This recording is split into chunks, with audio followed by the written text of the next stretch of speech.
Well, the liberals, let me just say, the liberals really hated that bill. And they just chewed me up. And they said, okay, this is Carl Wimmer just pontificating. He's conservative. He's just trying to show you the conservative leader. This bill is a worthless message bill. It will do nothing. Well, we passed it through. And we put something in there that was very unusual. We put what's called an immediate effective date clause in the bill. What that means is if it passes with 2/3 in the House, 2/3 in the Senate, as soon as the governor signs it, it's law of the land. Congress passes Obamacare. 26 states file a lawsuit against Obamacare in the Florida federal court. Immediately the federal court, the federal government files a motion to dismiss saying, hey, no state in the nation had a law in the books prohibiting us from doing this. The states don't have standing in this lawsuit. So the judge takes it under advisement, and earlier, about 9 months ago, Judge Roger Vincent came out with his decision. And he ruled that that was not the case. And here's why. March 23rd of 2010, President Obama signed the health care bill into law. March 22nd, the day before, Governor Herbert signed my bill into law. 24 hours ahead of time, the judge in Florida ruled that Utah had standing. In fact, he quotes from the bill that I passed in his decision. He quotes from it. It says, Utah had a law in the books. They have standing. And because Utah has standing, every other state in the nation has standing. And he struck the entire law down. And we, as you may have seen a week ago, we are now at the United States Supreme Court. This lawsuit has made it all the way there. And it looks to me like we're going to win it. So, I got to tell you, that strengthens me. And we are going to win this. The direction of the country is scary. We are living with $15 trillion in debt. We have $1.5 trillion deficit. And we have a Congress that cannot control its insatiable appetite to spend. And what they're spending is our children's future. And it's got to stop. We know what happens if they don't stop. Take a look at Greece. Greece is a bankrupt nation. Take a look at the Euro crisis. Europe is falling apart because they will not stop spending, and they're moving more and more towards socialism. We have to stop it here in this country. We have to turn it around. We have to do it soon. If I'm elected to Congress, my top priority is to go back and balance the budget. Pass a balanced budget amendment and turn this country around. Get it on the right track. We need to pass a balanced budget amendment. We need to cut the budget, and we need to cap spending. That is my top priority. We also need to do real things that stimulate jobs in this country. Not fake things by throwing money at the problem, but actually deregulating. Allowing people to create jobs, allowing businesses to create jobs, deregulating and allowing the market to work. And so if I'm elected to Congress, I will go back there and I will push to deregulate and allow businesses to grow, allow you as individuals to create jobs without all of the strings that are attached. There's several other things I want to do. One of the things that bothers me is this great chasm between congressmen and you, the citizen. Think about that. Do you feel very close to your congressman? You should, but we don't. And part of it is because the people in Congress do not live like we do. They have guaranteed health care, they have guaranteed pensions, guaranteed retirement. Matter of fact, if I'm elected after 5 years, I qualify for guaranteed taxpayer subsidized retirement. That's not right. That's not right. Who gets that? I mean, none of you get that. So if I'm elected, I have committed, and I'm going to commit again today, I will opt out of that. And I'm going to push to eliminate the fringe benefits of being in Congress. Because the bottom line is this: we are elected not to be your masters. We are elected to be your servants. And I believe that in my heart. We are there to serve the people of our district. And that's what my intention is to do and to be. I intend to try to bring Washington, D.C. a little closer to you, because you really are the ones who are the boss. Those are just some of the things I want to do. There's several other things I want to talk about, but I want to open this up for questions. because I want to make sure that we address any concerns, comments, questions that you might have. So let me open it up. Yes, ma'am. Well, one thing you said right there, I listen to him a lot, is a basic 10% tax rate is the way he would go. Would that work? You know what? I think he's in the right direction. I am a strong supporter of getting rid of the tax code that we have now, which I heard this tongue-in-cheek, but it's actually true that every one of you is a tax criminal at one point or another, because there are so many laws, even the tax accountants cannot keep track of it. And I know that's kind of tongue-in-cheek, but it makes you think. Yes, I would move towards a flatter tax, move towards a flat tax or a fair tax, the fair tax system, something that makes it easier for you to function, so you don't have to fear tax day every year, and something that brings jobs back from overseas. You see, we talk a lot about the jobs we've lost in this country, and it frustrates me and it frustrates you. And a lot of people like to blame the business person. I don't necessarily blame the business person for sending the jobs overseas. I blame the government that has regulated and taxed them out of the country, because that's what's happened. That is what's happened. They have taxed and regulated businesses out. American companies cannot compete because they are regulated and taxed unfairly in comparison to the globe and the rest of the world. So absolutely, I would move in that direction. Yeah. Social Security, short-term plan and long-term plan? Great question. Social Security, we could talk about all entitlements in one lump sum, but I'm glad you asked about Social Security, because I look at Social Security differently than I do, say, Medicaid and Medicare.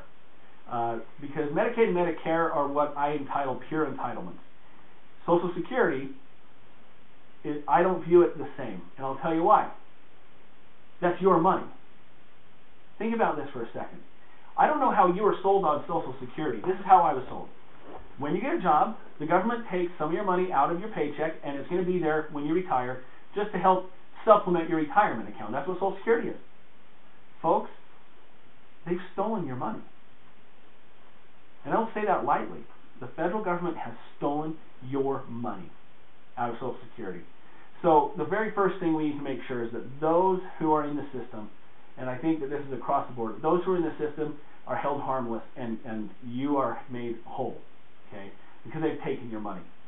But it's time that we had a very honest discussion about entitlements in this country. Because if you take Medicare, Medicaid, and Social Security, what we spend on those three programs is far more than what we spend on everything else to run the government. And it's really hurting our economy, it's hurting our country. We have to move in a direction that reforms those. So with Social Security, I'm a big proponent of moving to personalized Social Security for those who are younger. Allow them more control, allow them more access. If that means we bring a little bit of privatization into it, that's great. We need to personalize the Social Security retirement accounts. Allow people more power over it, allow them to be able to dictate where the money is invested, and quite frankly, bring it down to the state level. That's what you may have heard Mitt Romney talking about. He talks about the Chilean model with Social Security, where they have, it's usually run by districts or states. I think that that's a good start. If we push a lot of these programs down to the states, where they're run by the states, I think that that would free up a lot of the debt the country's in, a lot of the deficits, and it would give you more power and more control over your future. So that's what I would do with Social Security. Medicare and Medicaid particularly, there's really no reason for the federal government to be involved in Medicaid.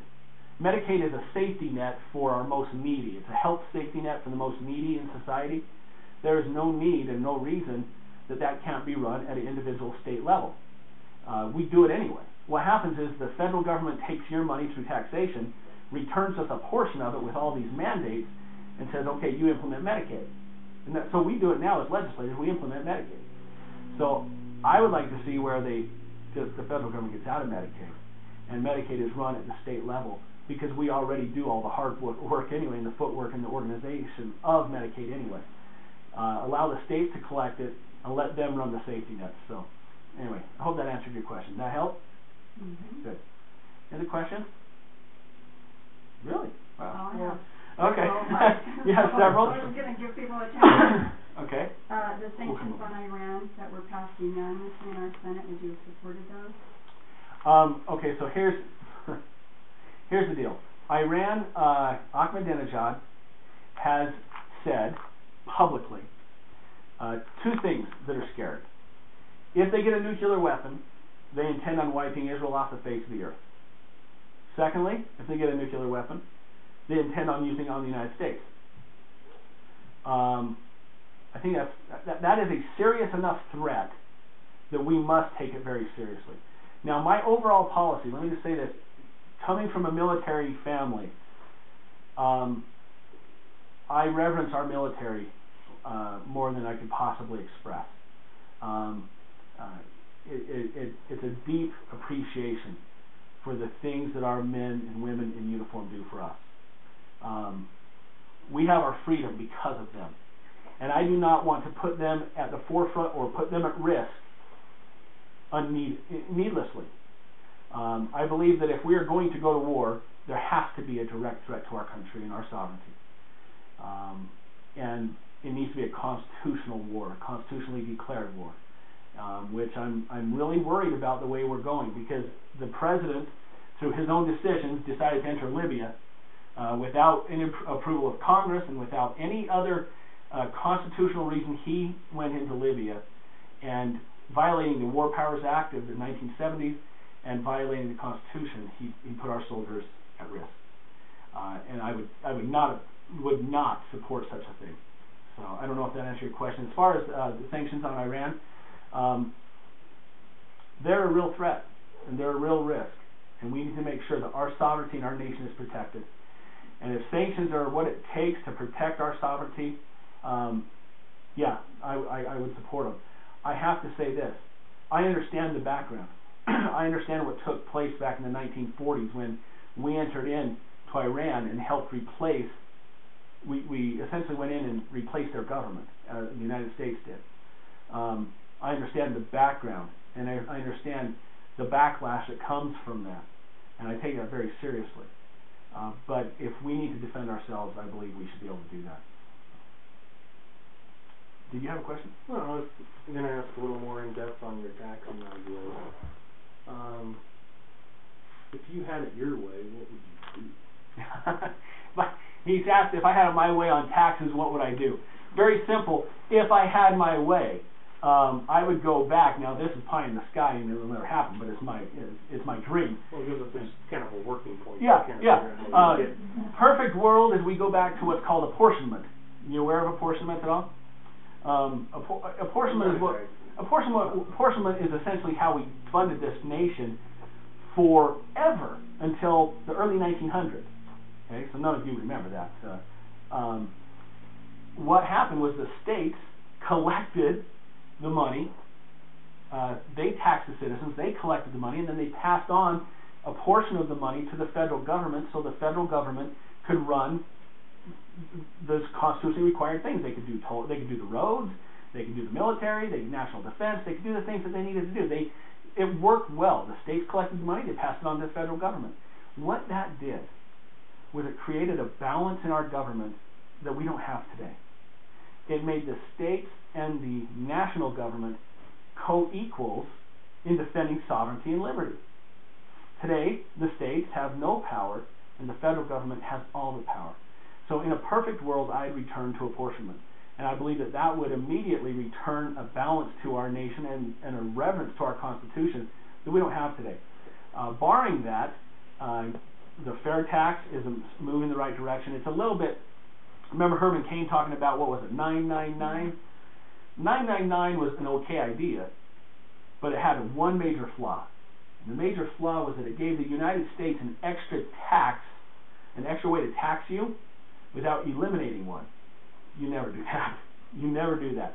So if you want to move towards a flat tax, what's your name now? Okay. If you want to move towards a flat tax, like you were saying, I think it's a great idea, but you need to make sure that you don't give the government another taxing entity or ability or another avenue to tax you without eliminating one.